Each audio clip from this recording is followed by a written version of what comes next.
the one. Darling, don't move on. If you still love me, baby, tell me what is wrong.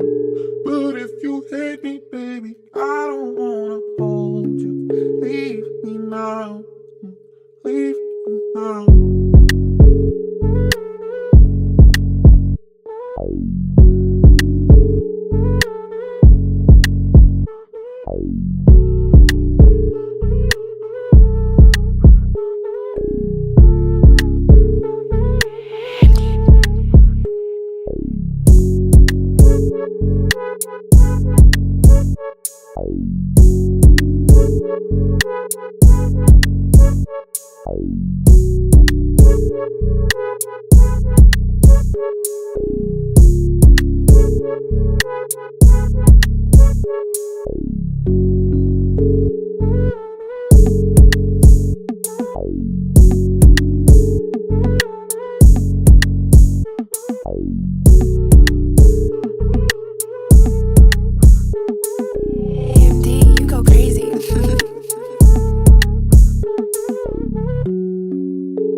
Darling, don't move on. If you still love me, baby, tell me what is wrong. But if you hate me, baby, I don't wanna hold you. Leave me now. Check. 1, 2, 1, 2. Hi guys, welcome back to the Agent's Garage. Yeah, Friday in the shop. Basically just to do what we normally do. Take you through the workshop and let you guys what we're busy on so far. Well, for the end of the week, you know, Friday is mini month end. So basically we try and clean the shop up in a sense of getting everything out. Everybody wants their cars back on a Friday, every day, but mostly a Friday. So yeah, I'll take you to the shop and show you what we're finishing up, what we have finished up so far for this week. Behind me, we might as well start. VW Caddy, you know, my favorite cars. These are one of the fleet customers that we have. This one came in for loss of power, hissing noise. If I'm lucky enough, I'll be able to show you the old part. Basically a boost pipe that torn up in 2 places and car lost booster. With that, ultimately, they thought the turbo was actually damaged, but yeah, simple thing as a boost pipe that got torn up and damaged up. Yeah. So behind me, quite an interesting one. This is a Ford Everest 2.2 bi-turbo. Don't hold me to what I'm about to say, but yeah, 2.2 bi-turbo, 10-speed gearbox. Customers experiencing the vehicle went into limp mode, moonlight on the dash, and a gearbox error basically. So what happened is the vehicle lost drive. The regained drive, car into limp mode and lost the drive. So at the moment you can see the drip trace under the vehicle, and we are beautifully looking at a valve body. This is what's inside your gearbox basically. You'll see there's solenoids, electrics, all of the wires. Doesn't look like a gearbox anymore, it looks like an electrical computer, but yeah, that's exactly what they are. There's these little things over here on the side are solenoids. There's a pump inside the box. Yeah, this is like oil pump, and then this unit over here that you see here, I'll point to it as well, is what we call the filter, which is ultimately what we will be replacing here now. You actually see it's about 30. You know, I didn't want to do that, but yeah. So with that is we're going to, there's no filings or shavings or anything, so I'm not going to disturb the valve body. We're just going to clean up whatever we see here, replace that filter, because I promise you 9 out of 10 times when, I'm not going to say the Fords only, most vehicles, autos, DSGs, when they have problems, 9 to 10 times, it's oil issue. So either then low on oil, or the oil viscosity is just bad in the sense of it needs to be changed, and the oil change fixes the issue actually. So it just means that same like your oil needs to be serviced on your vehicle. Sometimes, especially with the performance vehicles, they recommend every 60,000. I say if you know that you use your car and you race your car or do what the performance course does, then change it a bit earlier. With the Fords, I know they recommended at 150,000 to change the gearbox oil. There isn't a set service interval, but it's a recommendation. I do know mine personally started at 137,000, where it started to sorry for the noise. jolting gears or car shifts, things like that. And that's all I did, same thing. Dropped the gearbox some, then we changed the filter, new oil. It's important obviously the oil to use, and problem was solved. No more jolting into gear, no more hard shifting. I used to get a gearbox error that used to pop up now and then on the dash as well. Yeah. So yeah, it's very important. A lot of people say that these cars are high maintenance. I'm not going to say it's high maintenance, it's unfortunate, it must be done. It's part of the...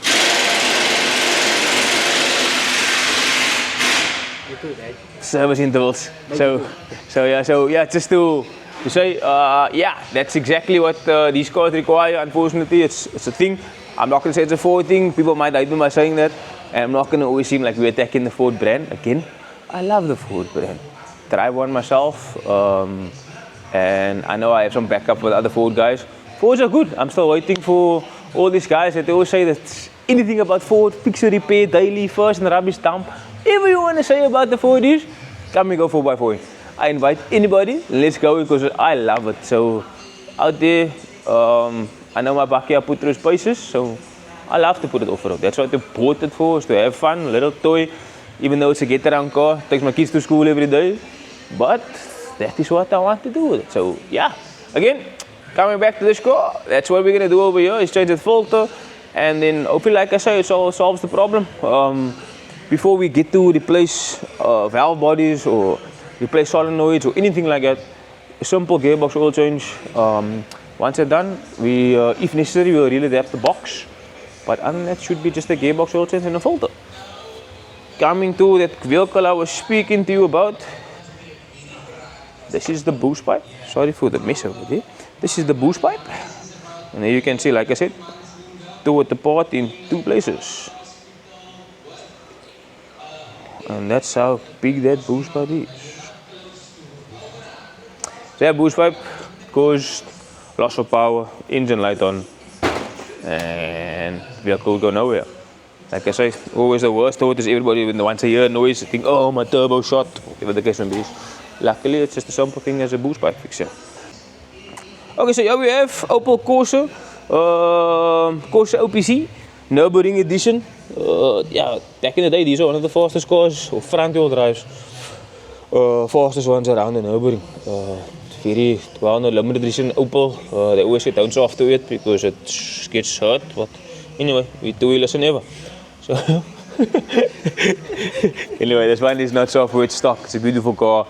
Pretty much stock standard. When I say stock, I mean stock. There's no induction, not even some performance filters in this car. It is stock. It's a beautiful looking stock. Lady owner. It's a car that I would want to buy just because, not because it's just a lady owner, but you know they look after things better than us. It's not a lie. Come on, none of it's true. None of it's true. It's BS. They made it up. They lie. Yeah, so what we're doing over here is we had the injectors out. I will actually give Bevan, that's behind the camera over there, I'm going to give him some more info about the injector testing. I'll show you how we actually test the injectors for leak tests, quantity checks. So all that info will be with this video as well. We will show, we might cut away and just show you exactly how we do the quantity checks and injector tests. This one is what they call percolating, a trip check, a leak check, is that the injector starts to form a bubble. The bubble is normal in a sense of, now I'm not going to talk too much about it, I don't want to make it too confused, but it's like a vapor bubble that forms on the tip of the injector stem. That is only because of what's left in the injector. Forms up on the stem, on the sieve, and the thing that's the problem is one bubble is okay. Sometimes that drip or the bubble doesn't even drip. But if it drips, you're going to see us knock on the tester events in the video to show that the bubble does drop. If 2 or 3 of it bubbles drop, you're going to have the situation we're having here, which is the vehicle will start absolutely fine with the turn of the key. Just as it starts up, it misfires for about 3 to 5 seconds. Then the misfire goes away. And then the car's fine for the rest of the day. So this car only misfires on a cold start. And that's the issue we're sitting with. And we're going to replace those 2 faulty injectors you'll see in this video, like I said. how we tested it. And then, yeah, we're replacing the 2 injectors, and that should solve our problem. Fuel filter, those type of things were done already. Vacuum test, another test that's very important when you have cold start issues, to check your temperature sensors. And how we normally do it, we compare the temperature sensor, your coolant temperature sensor, to your ambient temperature sensor. The ambient one is the one that shows you on your dashboard basically how hot or cold it is outside, so the outside air. That sensor and the coolant temperature sensor, we take those sensors, we read the live data on it, as some know, otherwise we take a onboard diagnostic scanner, and what we do is we'll check on live data, but that way is to see those 2 sensors comparisons. Yeah. So they're basically supposed to be at most 1 degree out. They're supposed to be the same, especially on cold start. If the coolant sensor is way out compared to the ambient sensor, you will see that you'll get the problem with the car, difficult starting, backfiring, misfiring, all those type of things because of that temperature sensor, coolant temperature sensor. It's a very important sensor. It doesn't just tell you the temperature, it tells the car when the car is extremely cold in order to what mode it must start in, whether it needs cold start or not. It's not just a matter of telling you on inside where your temperature, where your car lays, or when the fan needs to come on, or it's quite a bit to it. Yeah. So that's one of the things that coolant temperature sensor is so important. So we will continue on to the other problems.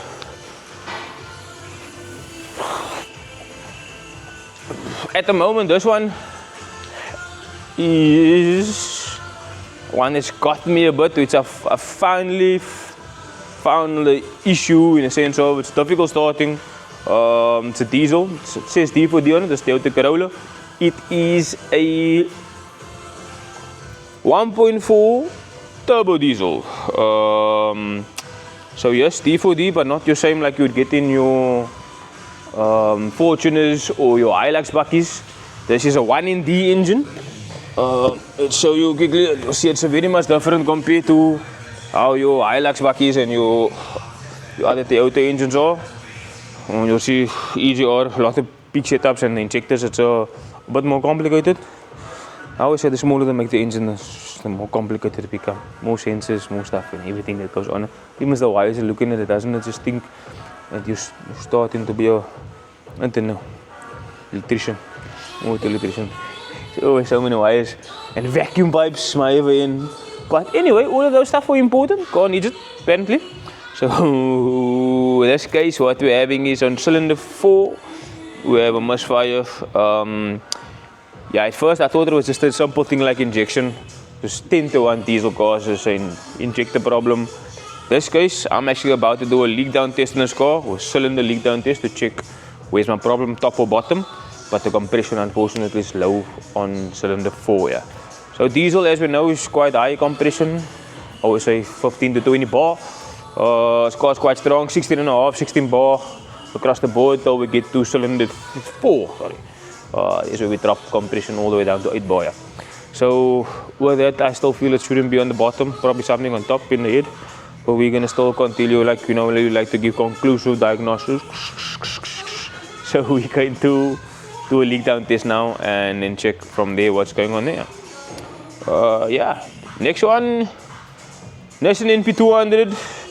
This was a non-start. We were waiting quite a while for parts. Yeah, so we just finished up. You'll actually see the fender cover just came off the car. Yeah, just started up not too long ago.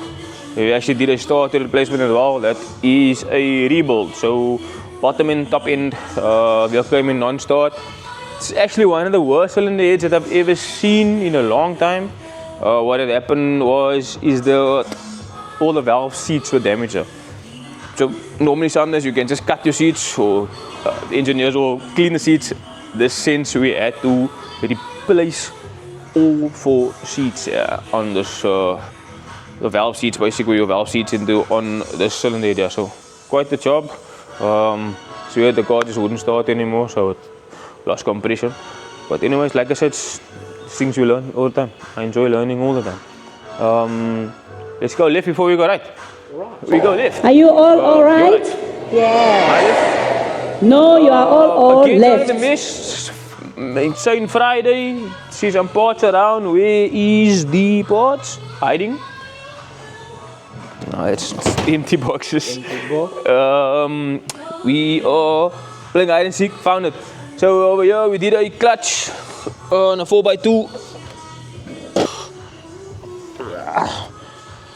Yeah, that's what we did, clutch and pressure plate. Basically, you can see the clutch is basically close to the rivets. But the main thing was the pressure plate was extremely seized there. So with that, obviously when you depress the natural release bearing, it goes on top over there. Which is quite noisy and seized up already. So anyway, so this component, obviously when you push your foot on the clutch pedal, there's a fork that goes on here and that presses down on the clutch, and then in 10 this thing fingers press down, which opens up from this clutch, and it allows you to have a neutral position, will allow the gearbox to spin freely without putting any drive in it. Yeah. With that, the clutch pressure plate is busy seizing up, and obviously the pedal became extremely hard. Almost had to put 2 feet on the clutch pedal, put it that way. That's how hard it became. So very difficult, obviously, for the client to drive and to shift from first to whatever gear he needs to shift to. So yeah, new clutch, and then general maintenance service, and your front disc and pads replaced. With these bakkies, those guys that work on them obviously know these things. You have to re-grease the front bearings when you replace the front disc, because the entire hub comes off with the bearing and the disc, and then you need to separate the disc from the hub and the bearing. You need to re-grease the bearings, reseat the seals. If you don't damage them, replace the seals. For now, you'll obviously we reuse the seals, but the bearings get re-greased and we put back and then preload the bearings up again. Yeah. Right, so that's that one, and then we're gonna go to a beautiful car, but always a very expensive car.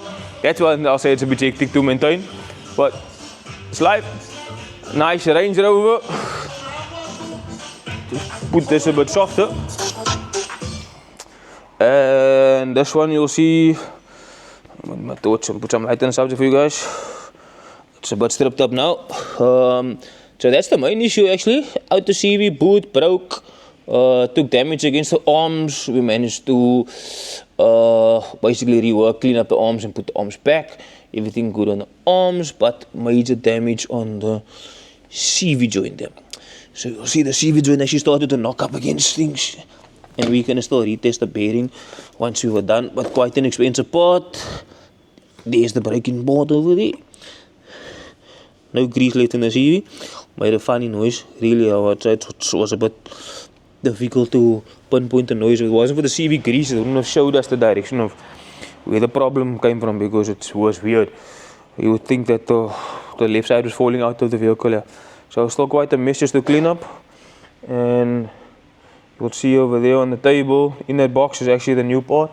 And this you can get, like I like to say, from his mommy only. So it means it comes from Land Rover, Range Rover, Land Rover. It comes from the mommy only themselves. Yeah. So you can get this part nowhere else. Trust me, we have tried. And obviously, you know, I always say, your mommy don't come cheap. So yeah, it came from Land Rover themselves. You see, I'm still unboxing it now. And it comes complete. We'll be finding out together how complete this is coming now. So when I say complete, it's half complete. So complete means it's the outer only, and then we have to rebuild the inner by the looks of things. So give us an inner boot and some grease to rebuild the inner over here. So the inner is gonna come out on that side over there. Let's put it next to each other so it makes sense of it. So this is the outer which we required only, but unfortunately it comes complete with the outer on the shaft. And then we're gonna rebuild that boot with the inner over onto the shaft on the side over here. You see new clamps and new circlips, all those things, and new grease obviously importantly, which we use. And then the outer nut that gets replaced when we do the job itself. Alright guys, so that's what's in the shop. That's what's all gonna get done this Friday. This one we might not finish today, like I said, quite a bit of work on it.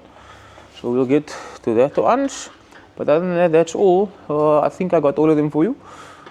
Yeah, and that's it. Thank you for watching as always. Thank you to all the supporters, family, friends, uncles, aunties, everybody out there that likes. Coming up soon on things besides Agent's Garage, what you always look forward to. Some racing things coming along. 19th of September, it's a trip away. Follow it on the live social media.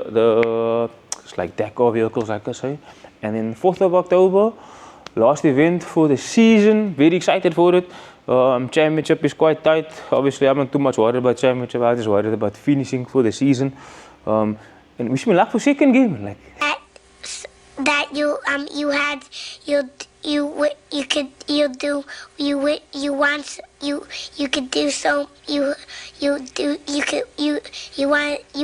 him to do you so much you could do anything.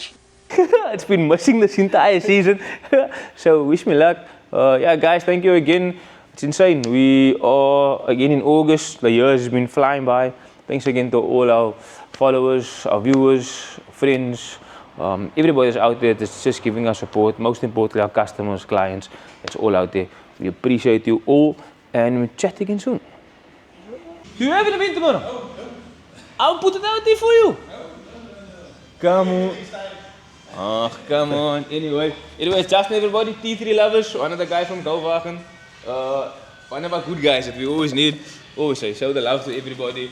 Just dropped off a part from us now. But yeah, just always say, everybody gets shy for the camera. I think I'm still shy for camera. Very much so. But yeah, give love to everybody. I mean, those are the guys that we need to get the cars finished, and we obviously love. They got the what they call T3 lovers. Anybody that likes a T3 VW, that would be your caravels, microbuses, the old T3 buses. We'll put some pictures of some of what the cars are about. They have a club and they do quite a bit of charity work as well. They go out and hand out food, clothing. These clubs always get looked at as in the state of it's only about racing and that tearing the roads apart. But yeah, there's clubs out there that do some work like they do, which is amazing. Like I say, giving back to charity or for those in need. Quite a great club, yeah. So look out on their social page as well. Great club to look at. Yeah. Big shout out.